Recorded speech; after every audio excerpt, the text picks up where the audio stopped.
Now that you have a foundation for epidemiology and reporting, we will transition to covering sites of and transmission of STIs. In this lesson, you will learn about the common routes of transmission for chlamydia and gonorrhea infections. You will also be able to describe position preferences and how they relate to STI transmission. You will also be able to identify key anatomical sites and how different parts of the human body can be impacted by STIs. As with other STIs, the routes of transmission for chlamydia and gonorrhea are typically through sex, including vaginal, anal, and oral sex. Another way by which these infections can be passed is from a pregnant person to the developing baby during pregnancy or delivery. When someone becomes infected with chlamydia or gonorrhea, the bacteria usually stays at the site of infection.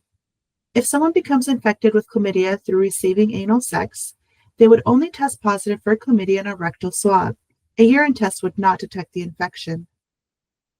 One of the many reasons why healthcare providers and disease investigators should ask about body parts used for sex is to ensure that clients are being screened at the site of infection.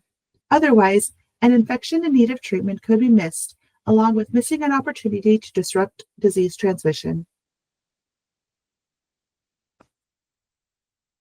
Before we take a closer look at anatomy, let's define some of the position preferences you will hear about throughout this presentation and in your work as a disease investigator. An insertive partner, or top, is someone who prefers inserting a part of their body, such as fingers or penis, into a part of their partner's anatomy, such as the vagina, rectum, mouth, or throat. For example, in penile anal sex, the person who is inserting their penis in their partner's rectum or butt is the insertive partner, or top. A receptive partner, or bottom, is a person who prefers to receive a part of someone else's anatomy. With penile vaginal sex, the person with the vagina is the receptive partner because their vagina is receiving their partner's penis. A person who is verse is someone who does not have a preference between being the receptive and an insertive partner. Though a client may self-identify as having a position preference, they may engage in multiple positions, and it's still important to ask about the parts of their body that they use to have sex, so that you can identify all potential sites of exposure. The receptive sex partner is a person who is being penetrated or receiving a sex act on them. The potential sites of exposure for a receptive partner are the vulva, vaginal canal, cervix, rectum, oral cavity, and throat. The insertive sex partner is the person who is penetrating or performing a sex act on their partner. The potential sites of exposure for an insertive partner are the penis, oral cavity, and throat. All partners, regardless of position preference, have the potential to develop an infection in the eye if the infectious fluids reaches the ocular region. Symptomatic sites such as the fallopian tubes and epididymis, for example, do not directly come into contact during sexual exposure, but can have gonorrhea symptoms. A final potential route of transmission for STIs includes sharing sex toys. While many STIs do not survive for long periods of time outside the body, it is still possible to pass infection if sex toys are shared. After use, fluids left on the sex toy, such as blood, semen, vaginal secretions, or anal secretions, can remain on the surface of the toy. And if the pathogen is still viable, they can infect the next person who uses the toy. For clients who use toys, prevention strategies can include not sharing toys, following instructions for cleaning and maintenance, such as silicone-based toys should be cleaned with warm water and soap, and silicone-based lube should not be used as it can degrade the toy. Using toys made of non-porous materials such as silicone, which can be more thoroughly cleaned than toys made of porous materials such as latex. The use of barriers like external condoms, especially if using porous toys. And being mindful of use. For example, skin breaks and microskin breaks can make persons more vulnerable to acquiring infections. In addition to STIs being potentially transmitted through sharing sex toys, other infections like yeast and urinary tract infections can be passed through improperly cleaned sex toys. It is also important to clean toys between anal and genital use. Using toys anally and then using the same toy around the penis or vagina can expose the genital tract to pathogens like hepatitis, Shigella, Salmonella, Campylobacter, and E. coli. Now let's take a moment to discuss the lymphatic system, which plays a key role in your body's ability to fight off infections.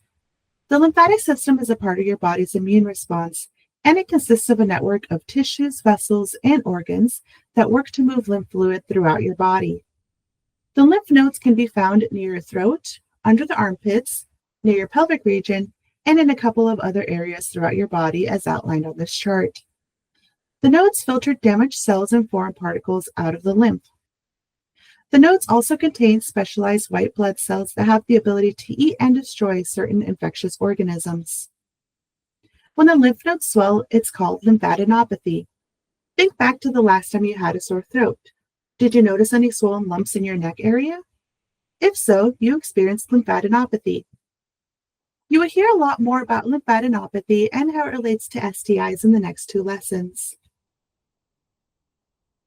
As stated earlier, since chlamydia and gonorrhea bacteria typically remain at or around the site of infection, it is important to test all possible sites of exposure.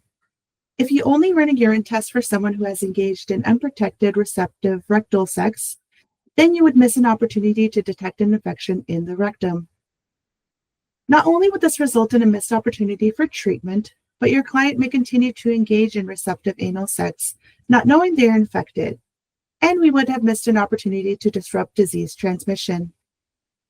Direct testing allows the detection of infections at specific sites and can potentially impact the recommended treatment regimen. Additional information will be covered in the next lessons. Let's take a look at some data from the STD surveillance network. These are the number of missed infections in men who report sex with men if only genital screening is performed. If providers are running a urine test on MSM clients, there are a lot of missed opportunities to get people treated for their infections. 74% of pharyngeal infections will be missed. 72% of rectal gonorrhea infections would be missed. And a whopping 88% of rectal chlamydia infections will be missed. Not only can this increase their likelihood for developing adverse outcomes later on, but this can lead them to unknowingly passing their infections on to their partners, thus contributing to the rise of STIs. The pharyngeal infections are particularly problematic for gonorrhea. Gonorrhea is one of the pathogens on our antimicrobial resistance watch list. Some pathogens, like gonorrhea, are beginning to develop resistance to the medications that are used to cure the infection. When that happens, we put them on a watch list and we start to pay very close attention to which drugs are no longer effective in clearing infections. We are down to our last drug to treat gonorrhea, ceftriaxone. And there's something about the environment of the throat that makes gonorrhea particularly hardy and prone to resistance. It is important that we test for gonorrhea in our MSM clients who report throat exposure. And it is also important that we run a test of cure in persons who are positive for gonorrhea at the oropharynx. In this lesson, we have discussed that chlamydia and gonorrhea can be transmitted through vaginal, anal, and oral sex. These infections can also be passed during pregnancy and/or delivery to the developing baby. We have covered the various anatomical sites involved in transmission and the various positions through which these infections can be passed. You have also learned that chlamydia and gonorrhea are site-specific tests, and that infections can be missed if a client is only screened at the urogenital site. For this reason, it is important to ask all clients about all exposure sites. Finally, you have started to learn about the various systems that can be impacted by sexually transmitted infections, including the sex organs, oral cavity, and lymphatic system. You'll learn about even more systems that can be impacted by STIs in a later lesson.